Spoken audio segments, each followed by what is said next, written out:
गर्भवती बहू का कन्या पूजन। एक बार की बात है, एक गांव में बिंदिया और जगत नाम के पति पत्नी रहते थे। बिंदिया 2 बार गर्भवती हुई, लेकिन उसके पति जगत ने 2 बार ही गर्भपात करवा दिया। वो बारिश का ही महीना था जब आसमान भी रो रहा था और बिंदिया भी। आसमान तो बरसकर शांत हो गया, पर बिंदिया की आंखें अभी भी बरस रही।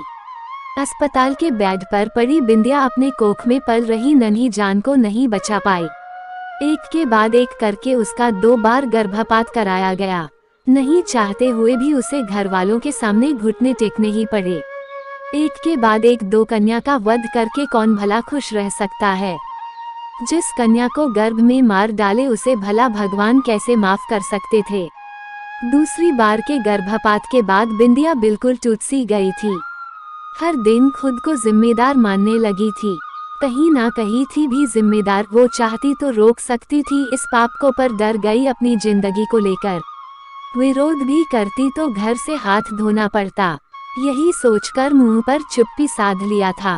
पर उसने सोच लिया था, अब बस और नहीं अपराध सहेगी वो अब। या तो ये सब मुझे और मेरी आने वाली बच्ची को अपनाएंगे, या फिर मैं ही ये घर छोड़कर चली जाऊंगी।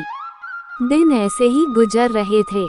फिर कुछ महीनों बाद घर में नवरात्रि का उत्सव खूब धूमधाम से मनाया जा रहा था।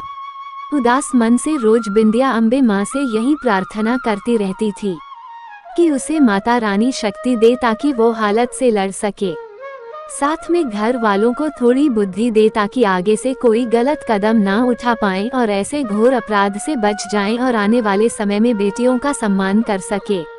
नवरात्रि के अष्टमी को विधि विधान के अनुसार कुंवारी कन्या पूजन की विशेष तैयारी की गई। सुबह से ही भोग के लिए चना हलवा और पूरी बनाया गया। माता रानी को भोग लगाने के बाद कन्याओं का इंतजार हो रहा है।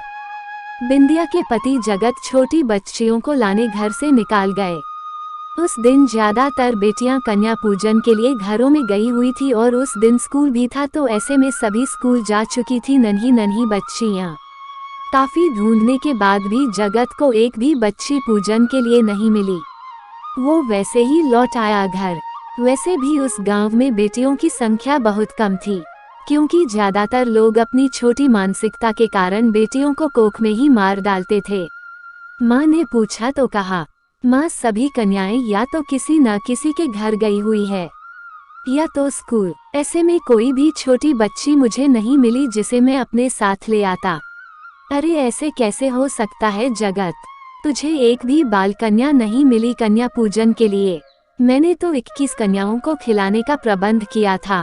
फिर माता रानी के पास बैठकर कहने लगी, क्या हमसे घोर अपराध हो गया अम्बे माँ, जो आप हम सब से नाराज है। सुबह से शाम होने को है, कब से आंखें बिछाए बैठी हूँ कि कब आएंगी माता रानी छोटी कन्या का रूप धरकर। बिंदिया की सासू माँ उदास होते हुए बोली। बिंदिया वही खड़ी सब सुन रही थी। उसे रहा नहीं गया और बोल पड़ी, कैसे मिलेंगी कन्या माँ जी, जब आपने अपने घर में ही कन्या का अपमान किया हो, जिसे आने से पहले ही कोख में मार दिया हो। उस घर में माता रानी कभी नहीं आएंगी आप लोगों को अपना आशीष देने। कोख में पल रही कन्या अभिशाप और कन्या पूजन आशीर्वाद, ये कैसी रीत है इंसानों ने बनाया माँ जी और जगत। एक तरफ बेटी के नाम पर गर्भ में ही कन्या की हत्या कर दो और दुनिया को दिखने के लिए हर नवरात्रि में कन्या का पूजन और पैर पखारूं। जगत, मैंने तुम्हारे आगे कितनी मिन्नतें की थी कि मत करो ऐसा घोर पाप, देखो भगवान ने दिखा ही दिया न। आज आपके घर में कन्या होती तो ऐसे महसूस होना नहीं पड़ता। साक्षात लक्ष्मी का स्वरूप होती है बेटियां। जिस लक्ष्मी को आप सब ने ठुकराया है, अब उसी लक्ष्मी के लिए जीवन भर तरसेंगे। देख लेना, ये एक माँ का अभिशाप है। माता रानी उस डॉक्टर और नर्स को भी काफी माफ नहीं करेगी देखना। चंद पैसों के खातिर जिसने अपना जमीर बेच दिया उसे तो माता रानी कभी खुश नहीं रखेंगी। अरे जितने पैसे आपने उस डॉक्टर और नर्स को खिलाए, उससे अच्छा तो ये होता कि आप किसी गरीब बच्ची का भला कर देते, तो वो दुआ देती। और बोलते बोलते बिंदिया फूट फूट कर माँ अम्बे के सामने रो पड़ती है। बिंदिया की सासू माँ बिंदिया की बातों को सुन आत्मग्लानि से भर जाती है और फिर कहती है, चुप कर बहू, भगवान के लिए चुप हो जा। अब बस भी कर, हमें अपनी गलती का एहसास हो गया है। मेरी ही आंखों पर पट्टी बंधी थी जो देख नहीं पाए और समझ नहीं पाए। मैं ही जिम्मेदार हूँ इन सब की। मैंने ही जगत के कान में वंश के वारिश की बात डाली थी। मैं ही घोर अपराधन हूँ। जगत भी सब सुनकर माता रानी के सामने बैठकर रोने लगता है और फिर कहता है, माँ मुझे सजा दीजिए, मैं उसी के काबिल हूँ। मैं दो बच्चियों की हत्या का हत्यारा हूँ। बेटे की चाह ने मुझे हत्यारा बना दिया माता रानी। जगत फिर उठकर बिंदिया का हाथ पकड़ माता रानी के सामने आता है और वादा करता है कि अब की बार कुछ भी हो वो उस बच्चे को खुशी खुशी अपनाएगा और हर साल नवरात्रि में एक गरीब कन्या की पढ़ाई के लिए कुछ पैसे दिया करेगा। प्रिय मित्रों, सच में लोग बेटे के मोह में अंधे हो जाते हैं और बार बार अपराध कर जाते हैं।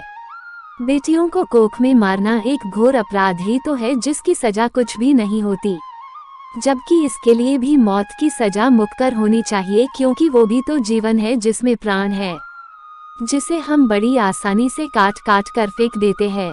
इतना भी नहीं सोचते कि एक जिंदा आत्मा को हम जीते जी मार रहे हैं। बेटी किसी को भी नहीं चाहिए पर बहू हर किसी को चाहिए।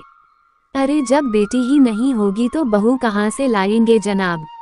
इस कुकर्म को करने में जितना पुरुष जिम्मेदार होता है उतनी ही महिलाएं भी होती है। जब घर की दादी काकी ही नहीं समझेंगी स्त्रियों का स्थान, तब तक ऐसे ही बेटियां गर्भ में मारी जाएंगी। चोरी छिपे अभी भी इस घोर अपराध को अंजाम दिया जाता है। इस कहानी के माध्यम से आप लोगों के समक्ष सिर्फ अपने विचारों को रख रही हूँ। मेरा मकसद किसी की भावनाओं को आहत करना नहीं है। ये रचना पूरी तरह से मेरी लिखी हुई है। आपको मेरी कहानी कैसी लगी जरूर बताइएगा, और पसंद आए तो लाइक, कमेंट और शेयर करें।